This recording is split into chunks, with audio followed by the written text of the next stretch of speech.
Hello, everybody, and welcome to this webinar, the latest in the series on building your CFD IQ. My name's David, and I'm part of the Autodesk CFD support team, and I'm based in Munich. I have Matt with me here today, who I'm sure many of you already know, but Matt, if you'd like to introduce yourself for those that don't. Hi, my name's Matt Bemis. I support CFD. I'm based out of Boston, Massachusetts, and this week we'll be talking about energy balance. Okay. So the contents of today's discussion is all about energy balance. So firstly, we're going to talk about what is energy balance and why is it important. And then we're going to cover some of the best practices for improving your energy balance in your simulation. And then we're going to run through a couple of examples of the issues that cause energy balance discrepancy. And then we're going to have a real world demonstration. And Matt assures me he's got an awesome example. So we're looking forward to that. Awesome. Okay. David, I still see the first slide. Still see the first slide. Okay. How's that, Matt? All right, now I see content of today's discussion. Perfect. Okay, perfect. And so, are we on the right slide there, Matt? Yep, energy in a system. Okay. So most importantly, when we're talking about CFD, you have to ensure that obviously your simulation is representing reality. And the main two checks for this are to check that you're satisfying the mass continuity equation. So this is also known as mass balance, where you have the mass flow rate into the system is the same as the mass flow rate coming out. And that's a really easy way to check that we're on the right path and we can trust the results of our simulation. And then when we introduce heat transfer to a simulation, then it's very important to see that the energy balance is also, well, the energy is well balanced in the system, which means that the heat introduced to the system in the case of boundary conditions equals the heat felt through the system in the temperature differences in the fluid. So to simplify that, heat into the system equals the heat out of the system. And right. The heat or the energy is joules per second, also known as watts. Right, and this is easiest to tackle when it's a steady state analysis. Things get tricky with transient, but it's still possible. You're basically just going to be taking data at different time steps. So, yeah, awesome stuff. Okay, so you've got to make sure that your heat transfer boundary conditions are fully represented in the fluid temperature rise, because once you've reached a steady state solution, all the components will be at their equilibrium temperature. So then the boundary conditions, all of the effect of the boundary conditions should be felt in the fluid.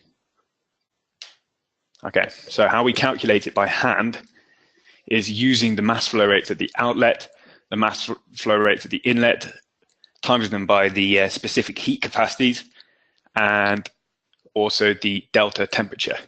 So this first equation is obviously what we want to do in the ideal situation when we have all of this data.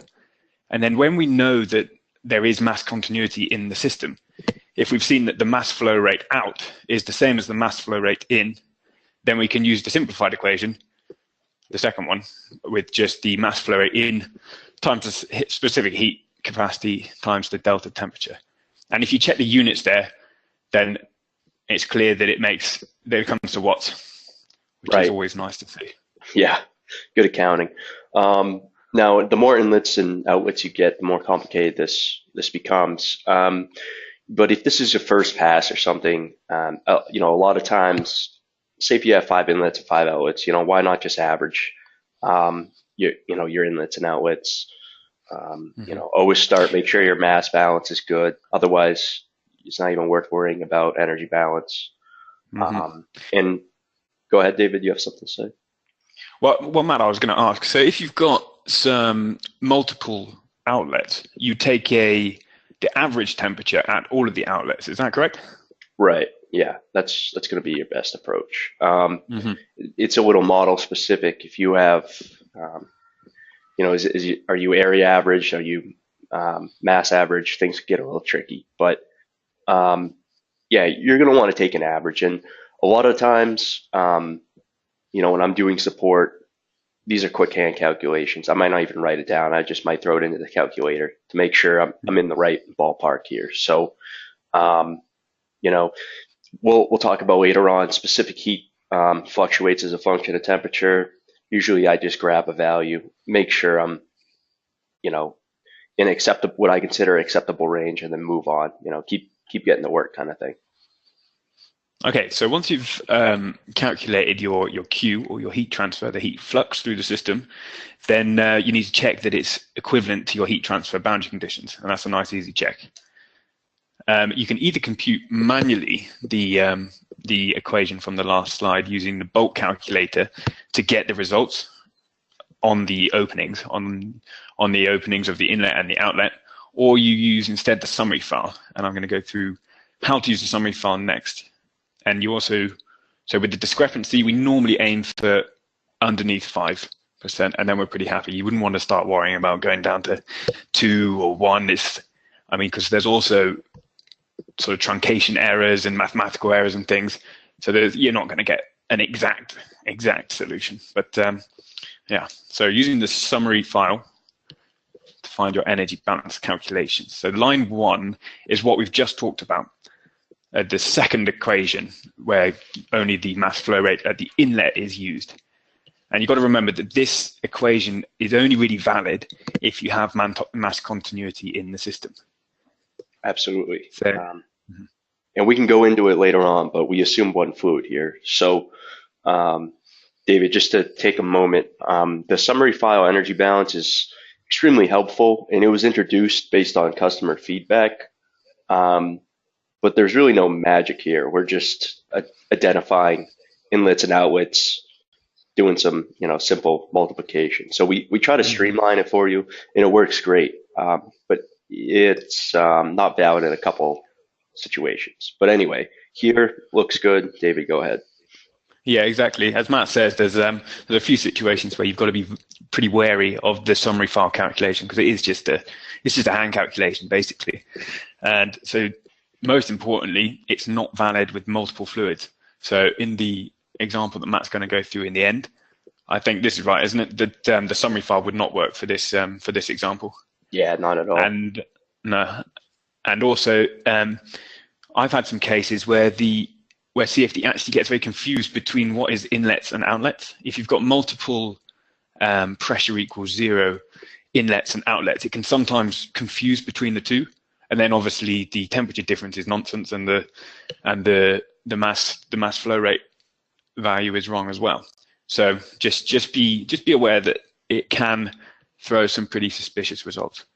Yep. And if that is the case, then we always recommend to use the bulk calculator, and you just line it up with your opening, and it's simple. I think, Matt, you're going to run through that later, are you? Yeah. So line 2, if anyone's interested, line 2 is basically a more in the mathematics of the CFD. We're looking at the nodal data and the energy flowing in and the energy flowing out of a finite element. And ideally, throughout the system, averaged over the whole system, this should be 0. Another thing we've got to think about when we're talking about heat transfer is a lot of customers, and we also like to introduce radiation. So the radiation model, you have to make sure that the radiant energy in the whole system balances to 0. And you can do that as well in the summary file. And it gives you this table where you've got the part IDs, and then you've got the radiant heat load on each of these. And it's just a quick check, just make sure that that is very close to 0. And then we're on the right lines. It gets a little bit more, it's not confusing, but it gets a little bit more detailed when we include solar heating into the radiation model. And so that means that we're going to be adding extra radiation or radiant energy through the exterior boundaries. So that means that all the radiant energy on the parts should equal the added up over all the parts should equal the solar energy coming in. Right. So and, just can I recap real quick? Yeah, of course. So if, in like a normal electronics model, if you have radiation on, your sum of radiation between parts is going to be zero. The hot parts are going to be transferring heat, to faces and surfaces based on, view in other colder areas. With solar loading, we're basically adding heat transfer from a external boundary. So yeah, just straight adding heat here via radiation. Yeah. So if the normal radiation in the model all summed to zero, there would still be that solar radiation, and then that has to come into the system, and then therefore the radiation heat load summed up over all the parts should equal the solar radiation entering. I hope that made sense. Okay. And again, similarly to solar radiation, if you've got a transparent boundary condition, this means that the radiation or radiant energy is going to be able to escape out of the domain.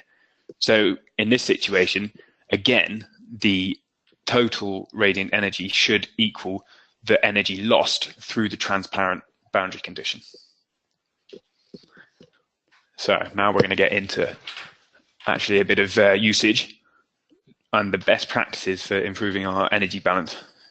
So most importantly, starting with any checks of any simulation, you've got to look for mass balance, because it's the easiest thing to look for. And if it's off, then your results are garbage, basically. Yeah. Keep going, Matt. Sure. I mean, it's funny. I actually struggled to find a mass imbalance case for this webinar. It's like when you're trying to find something that doesn't work, you can't find it. And when you're trying to get something done right, nothing's working. But so a lot of times, you can use the global results, turn on velocity vectors, and just crank up the vectors really high. Pay attention to your zero pressure boundary conditions, your outlets, and you'll see vectors going in all sorts of crazy directions. That's a huge red flag. You can also use a cut plane. I usually make it transparent and then use huge velocity vectors. So this recirculation can happen in all sorts of scenarios. Sometimes it's hard to understand or use a rule of thumb for how much of a outlet extension is well enough.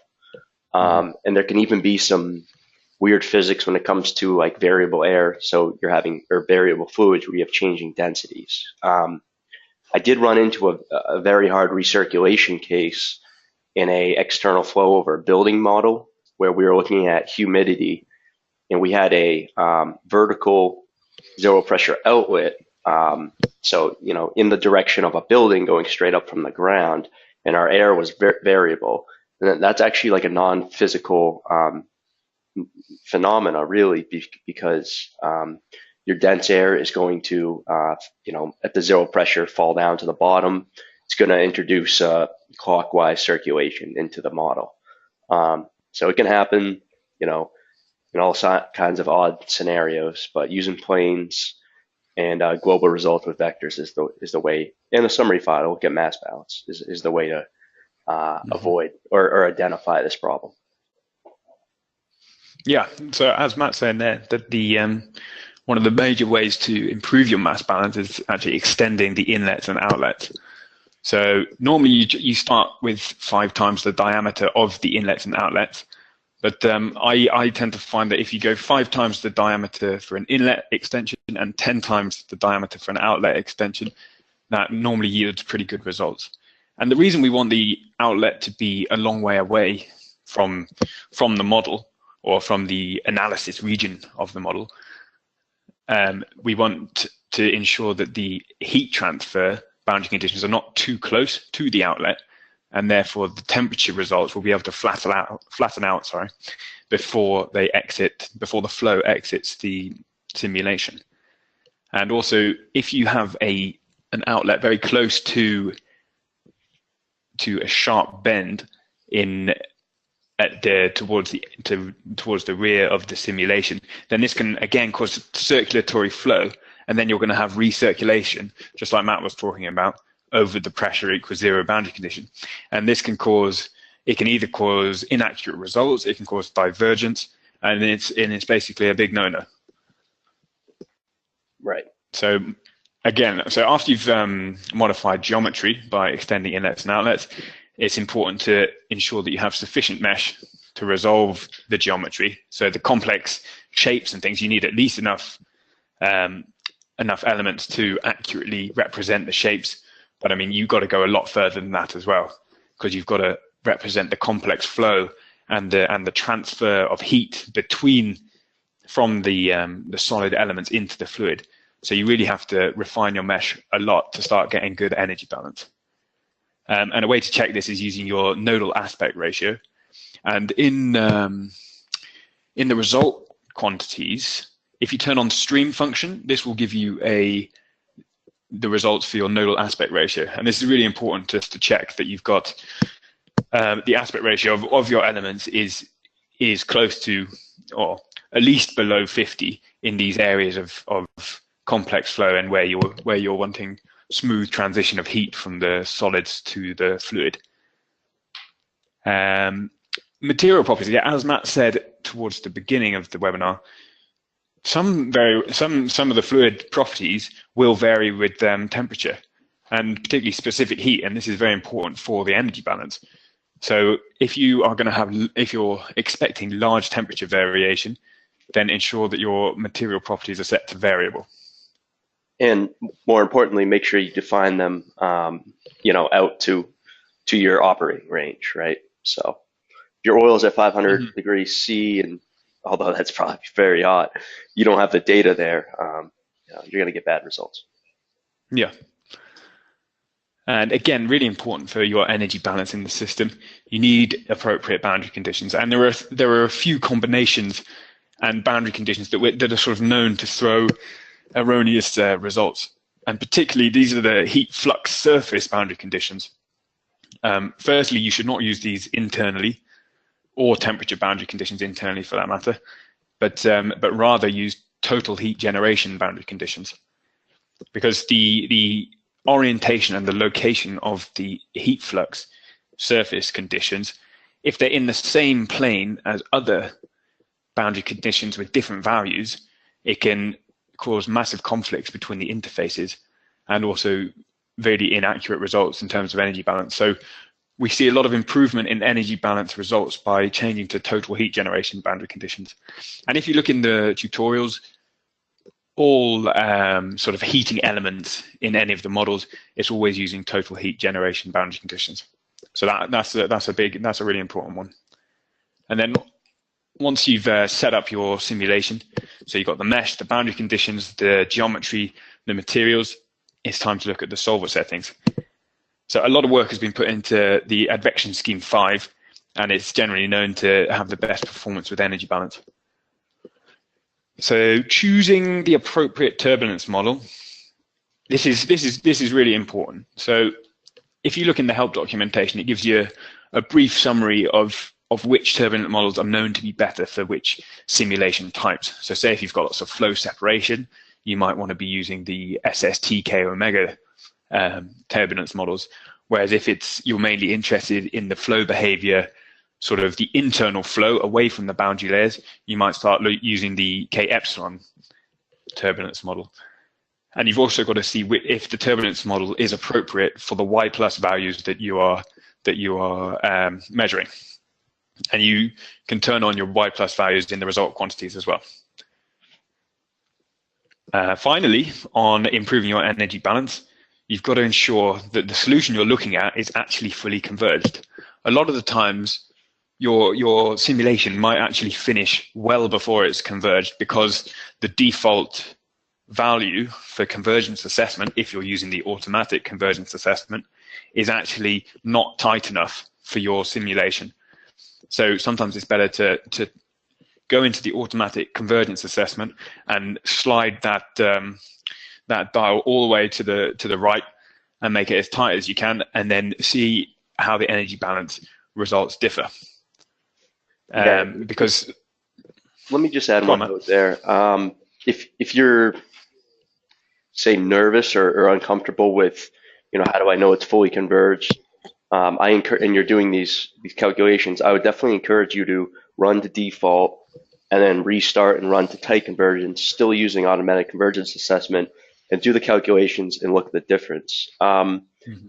Sometimes it can be a toss-up. Other times, like in my heat exchanger model I'll show later, I ran to tight convergence, compared the two different sets of results, and got like no difference. Instead, I just waited an extra day. So, but it's worth doing the exercise so you're more comfortable with, what's going on, and you have a better idea of how that's going to affect your balance and all. So, yeah, absolutely. So I think that covers most of the most important practices for improving your energy balance. And I've done a short example. That's coming up. So, and one way to improve your mesh is to use mesh adaptation, and this is an automatic way of improving your mesh in the complex regions of the flow, sort of so that you don't have to worry about where the complex flow is. You still need to give it a good base, a base mesh in the areas that you know are going to be complex.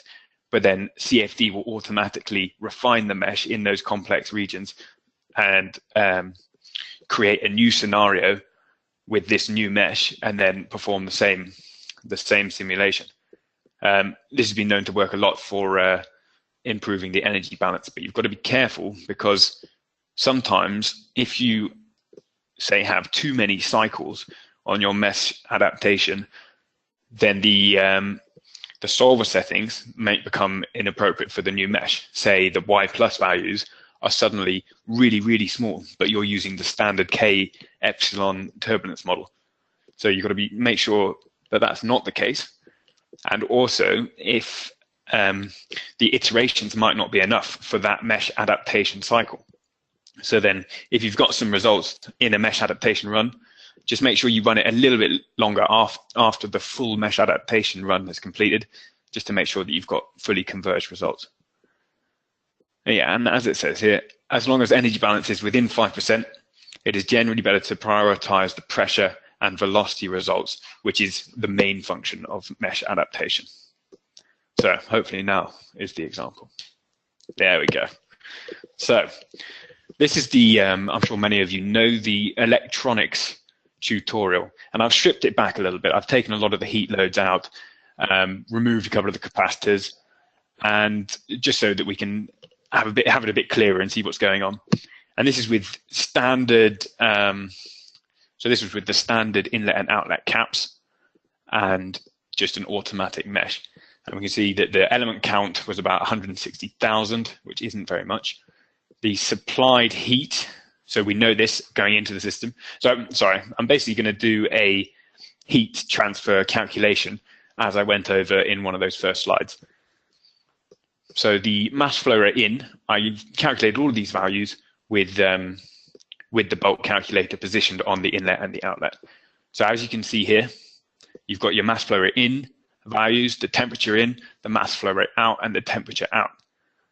The mass continuity, or the mass balance, so the discrepancy between the mass flow rate out and the mass flow rate in, is 0.3. So that's great. And this is because so much work has been put into the new solvers that they really throw out great mass balance results without you having to do anything, which is really good. In the past, if you'd have applied the outlet just here, there would have been really circulatory flow coming around that sharp corner, causing recirculation and big mass balance issues. But having said that, the mass balance is good.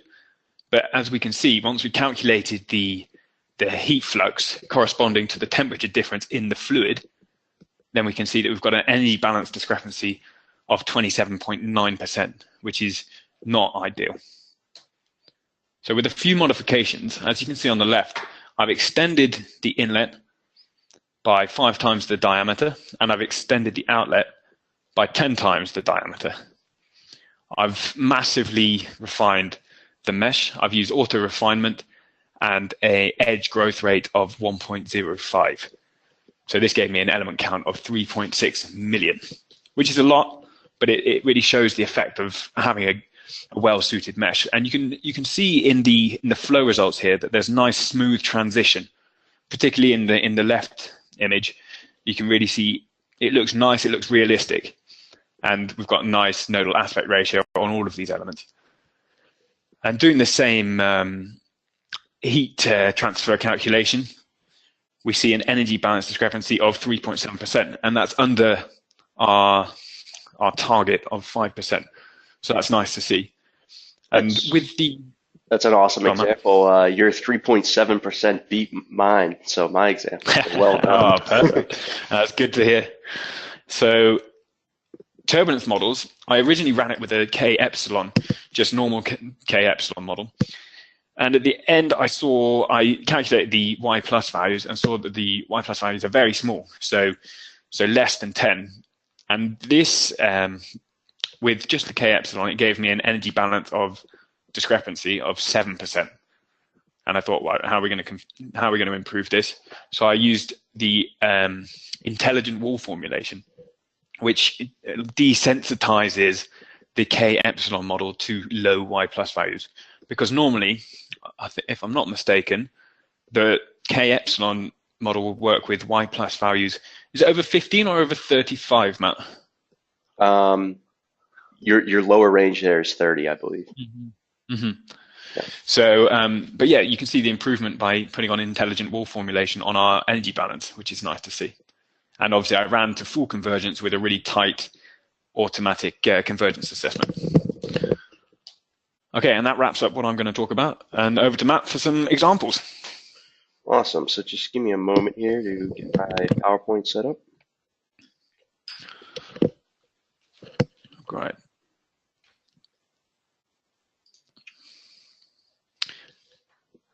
So Matt, I'm going to change you to the presenter. Sure.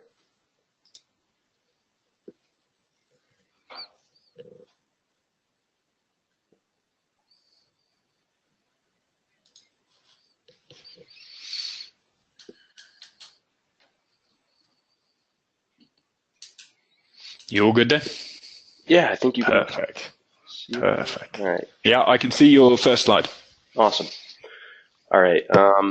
Yeah, that was an awesome example. Now I'm just going to try to go into a couple, I guess I'll end up jumping out of PowerPoint, a couple examples of common mistakes.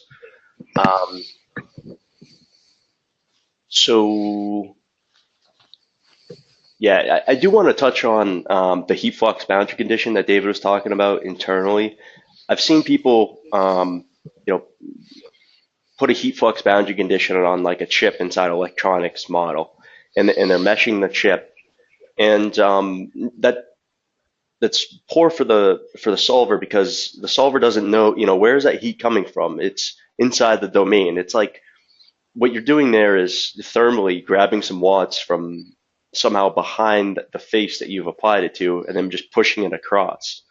Are you adding, or are you subtracting, or if you have a heat flux going in, into what kind of thing? So I've seen people use heat flux boundary conditions on electronics chips. I have them, remove that boundary condition, use a total heat generation on the volume. Now, okay, and if you are trying to extract a certain amount of heat out of the system and you know what that number is, you can use a negative heat generation on a volume. That is okay. And you can also suppress a body and use the heat flux into it, into the face, as long as that face is suppressed. So if it's suppressed, it's not on the internal part of the system. The solver thinks it's an external surface, and that's your workaround, basically. So anyway, after that tangent, I see people, doing multiple planar thermal boundary conditions all the time, and it causes problems. So I tried to sketch up a few examples here. I think AEC is first. Yeah, so let's do the AEC one. This, I just grabbed the thermal comfort model from the tutorial, and basically, showed you a correct and incorrect example. On the left, if you look at the original CAD, and we built it like this, you have the inlet, the fluid inlet offset from the housing of the model, because you don't want that film coefficient and temperature boundary condition in the same plane. The way to think about it is you don't know what's going on at the node that's being shared between the two of them. So anyway, the way on the right is incorrect, and avoid that. If you have to extend inlets or outlets, then go ahead and do that. Nothing wrong there, and yeah, that's kind of that. I also sketched one up, so let me try to jump out of CFD here, or jump out of PowerPoint. All right, cool. So now you should be able to see. Okay, cool. So here, I basically just have a copper pipe with water in it. My boundary conditions are pretty simple. Flow rate and temperature on the inlet side, and then we'll have a film coefficient on the outside of the copper. The problem you run into here is that, let's go global, shade it, is that, and if we look at temperature,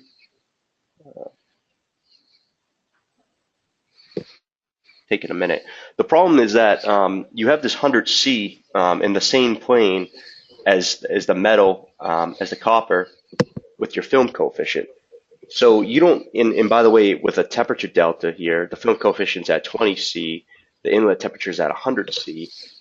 You don't know how much heat flux is going to go straight in the, in the radial direction here. It's basically going to go from your 100C straight to your 20-watt film coefficient, and just totally have an imbalance. And you'll start to notice weird things in the summary file.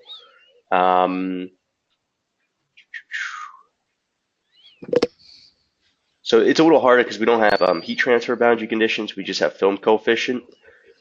But if we look at heat transfer from wall to fluid, that's basically going to be between the external surface, the film coefficient, and the fluid.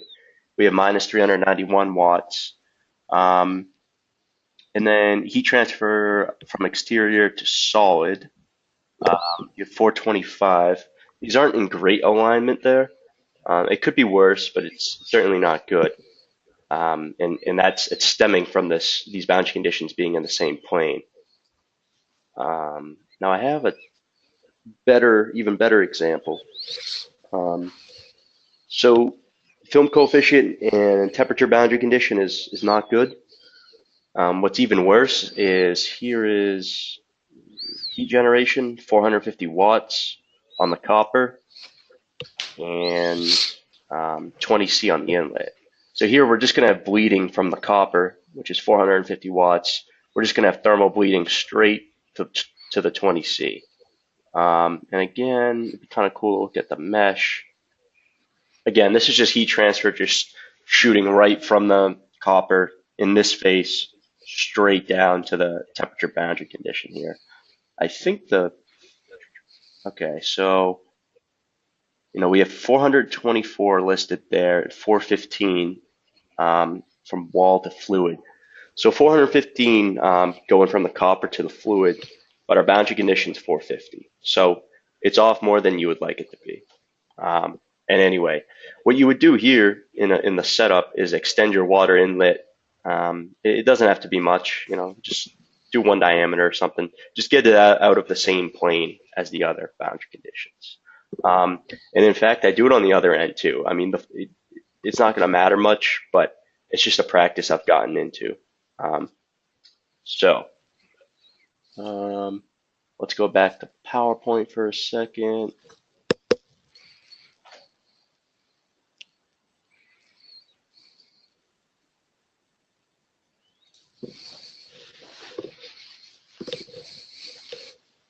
All right, so my final.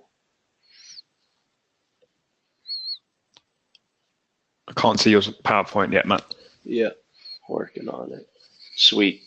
All right, great. So my final example is a cross-flow heat exchanger where I'm using two different fluids. I'm using oil and water. I grabbed this off the internet, but it would almost be like an oil cooler for a car or some kind of industrial application, like a hydraulic oil cooler. Here you can't rely on the summary file. and you have pretty complicated, actually really complicated flow. You'll see in a moment. And yeah, I did what I could to get a good energy balance. It's pretty neat. So give me a moment here. All right, nice.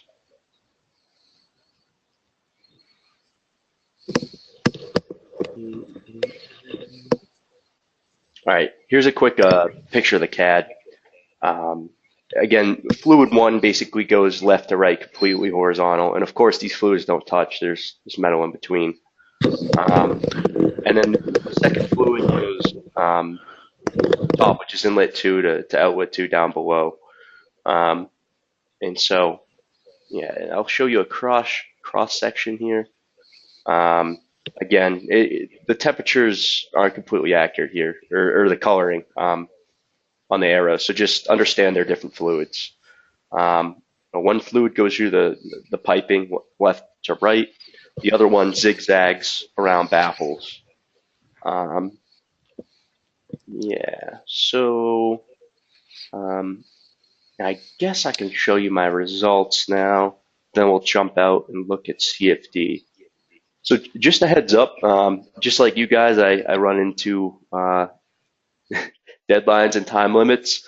So my mesh 3 was the best mesh from my experience, but my energy balance wasn't good because it wasn't fully converged. I just ran out of time. I'm confident that the mesh 3 would give me a value even lower than 4.45%. I just Not lower than 3.7. Yeah, probably not. Yeah, I just ran out of time. But anyway, mesh 1 was kind of like my baseline, and I just threw together a little chart. I mean, mass flow rate, water delta T, water specific heat, and then the same thing for the oil. Sorry, Matt, can you repeat that? We lost you for a second there. Yeah, sure. I threw together an easy chart and basically just had water mass flow rate, water delta T, and water specific heat, and did the same thing for oil. You'll notice I didn't change specific heat because by default in our material database, the specific heat does not vary. We don't have like a piecewise linear variation there. But if you think it's going to affect your results, feel free to fill one in. For the oil, we actually did. So you'll see here I did change my specific heat of oil a tiny bit. I don't think it made too much of a difference, but it was there, so I used it. And then you basically just have your Q or Q dot. I mean, this is steady state. It doesn't really matter between your water and oil in your error. So mesh 1 was 10%, which I could have lived with because it's not awful, but I thought I could do better. And I ended up getting 4.45%. Again, I'll probably just for fun run mesh 3. Basically, what happened here was mesh 2 was finer than mesh 1, and I ran it to tight convergence. So I think about 1,300 iterations. Mesh 3 was even finer than that, but I only got 700 iterations and ran out of time. So not enough. And so, yeah, I think I'll go ahead. I was quite proud of the 4.45. That's not too bad. And I'll show you the setup here. So if we go to setup, yeah, this is kind of, the outside as a metal casing. I suppressed it.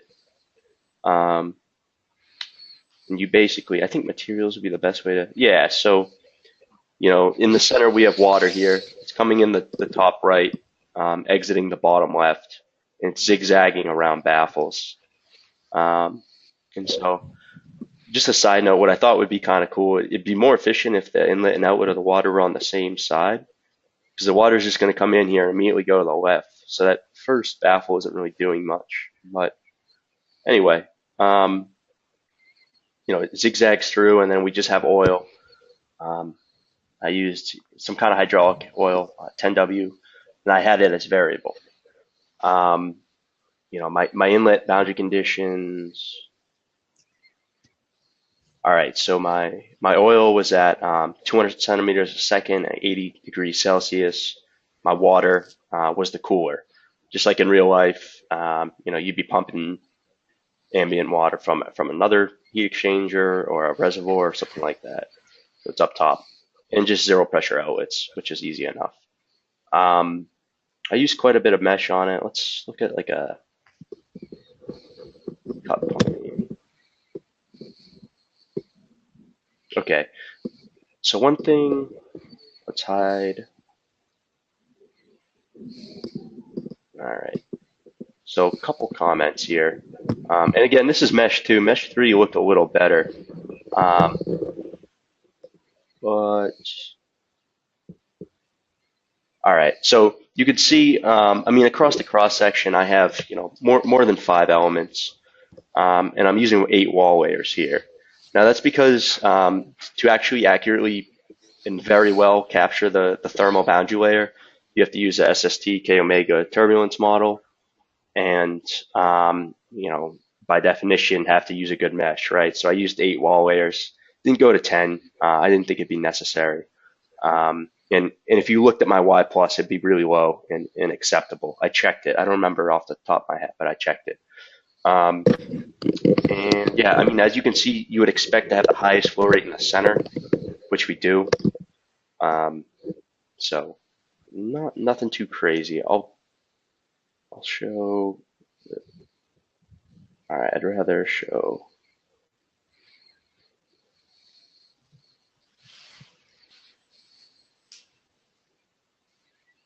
I'm breaking a cardinal rule and showing this from a external hard drive, which is a no-no. You can see why we say to not do it. I'd like to show you. All right, so that's a pretty good view.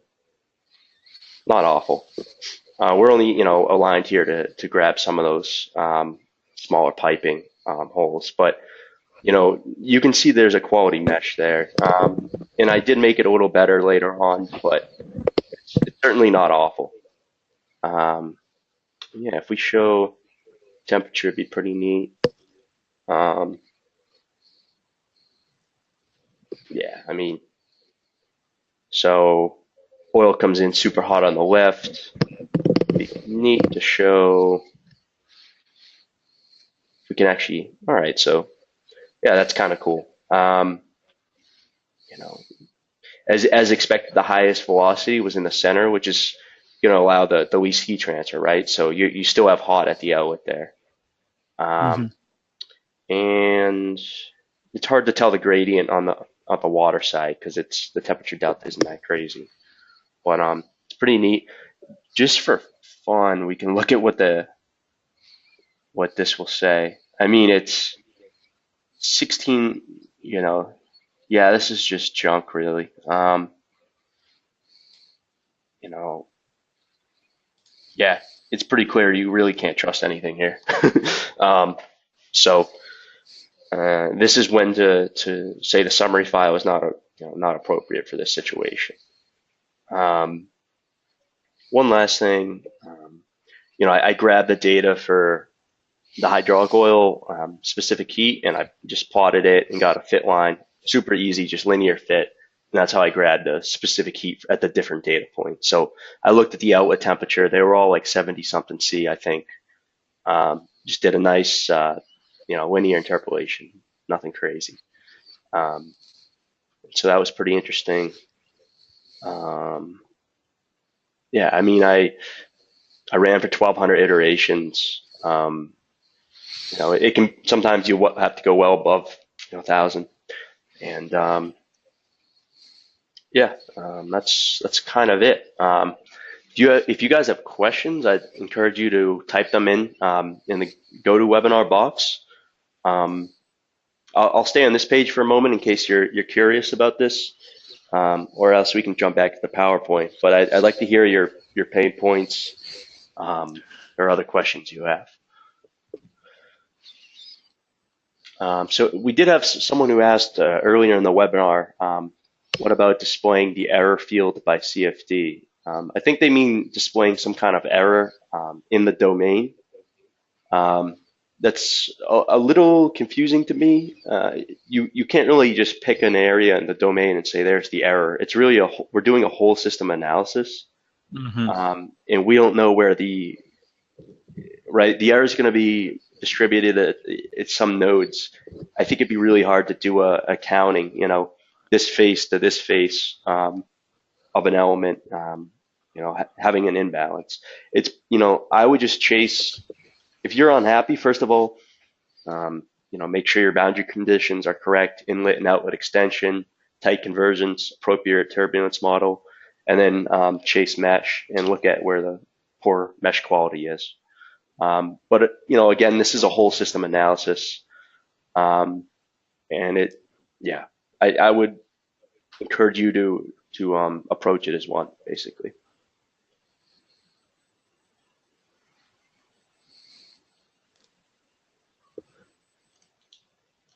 There's a couple more questions that have come through, Matt.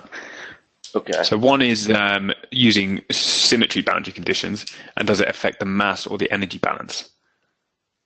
So to give like a bit of a visualization, if we were to cut this right where that plane is on the, the vertical plane is, well, I guess it might not be completely symmetric, but we could assume it is for now. If you were to just cut that and put a symmetry, boundary condition on it, all that's going to do is going to cut the total heat into the system by half, and the total heat out of the system by half. It's just going to split your numbers in half. I mean, I'm using a velocity boundary condition, but your cross sectional drops by 50%, so your mass flow rate's going to go down. It's not going to know that you want to add it back. So if you're trying to write a report and you want that original number, it's not going to do it for you. But the symmetry boundary condition is really, I mean, we call it slip symmetry. So it's saying there's no drag at the wall, right? So your velocity at the wall of the boundary condition is equal to the free stream. There's not no slip, basically. And so now the next question, also, honestly, just an awesome question, using an extruded mesh on this heat exchanger, which would have been an amazing application. Done it before. I didn't for this model because I could get away with using tetrahedrals. But what you could do is grab these piping here. They're actually, well, so those are the solids. You would want to grab the fluids on the inside and use a extruded mesh across it. It's going to drop your element count tremendously, and you're going to get results much faster. Now, I have it's pretty serious personal experience with using the extruded mesh for both pressure drop and energy balance, and it performs extremely well in both situations. The fact that the flow inside a pipe here is not very complicated, especially in the flow direction, means it's a great application for an extruded mesh. Now you would have to CAD this up a bit differently. Right now, if I hide that, so right now the oil is one volume there. So you would want to make, for lack of a better term, the bulbs at the left and right side separate, and then have these tubes on the inside be straight volumes. It's one of the constraints of the extruded meshing there. So.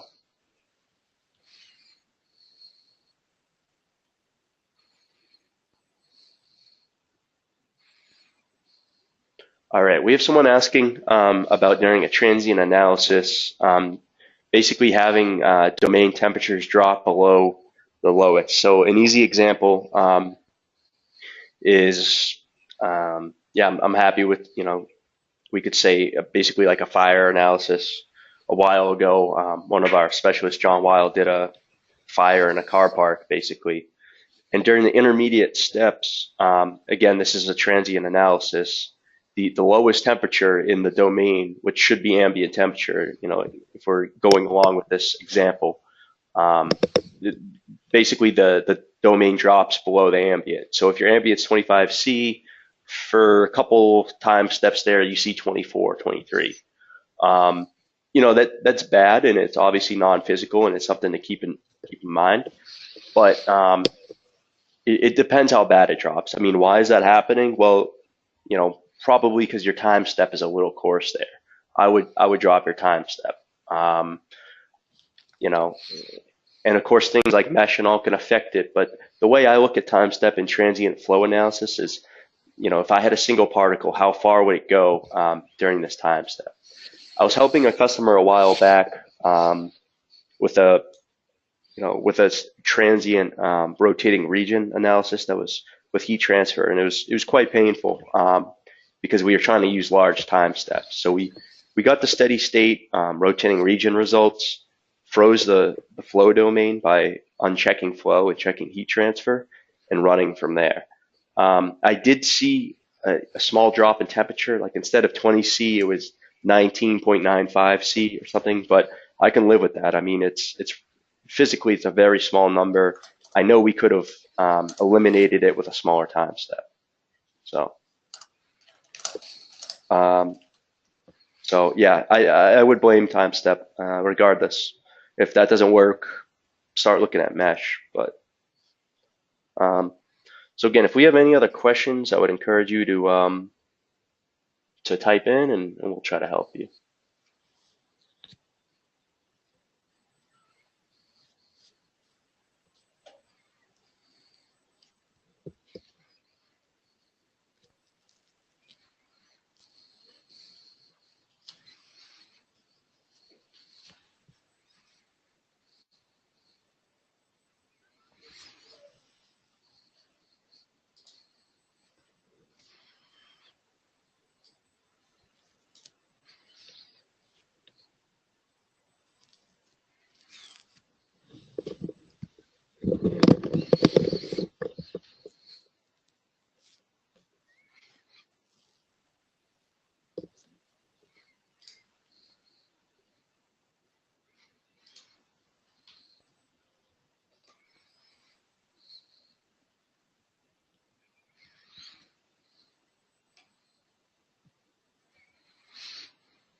We'll wait a couple more moments here. Feel free to ask anything about energy balance, whatever you have.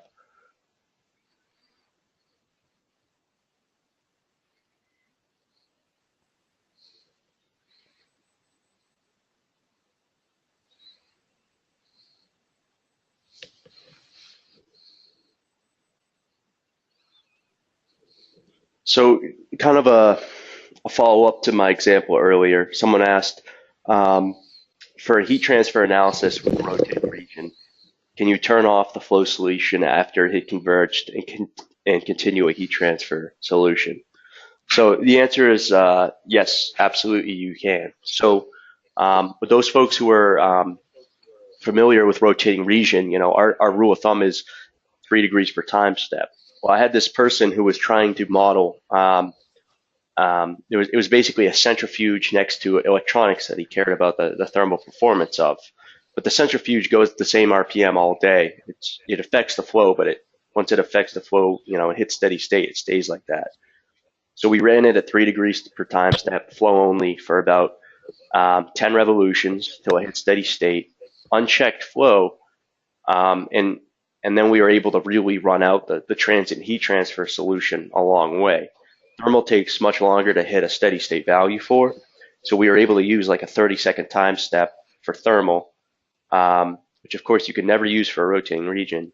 And we were able to model out, I think, close to like 15 minutes of transient, heating up of these chips.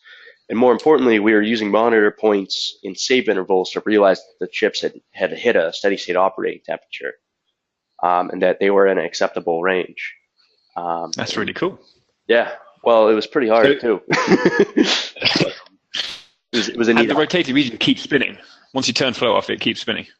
You freeze the flow domain, so it's as if it keeps spinning. Yeah. Mm-hmm.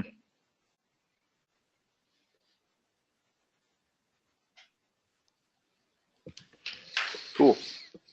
Well, I haven't gotten any other questions. So thanks so much for joining. We'll wrap this up, and like always, we'll be posting it online on YouTube, and we'll have a box folder with our input models and PowerPoint slide deck. So thanks a lot for joining. Have a good one.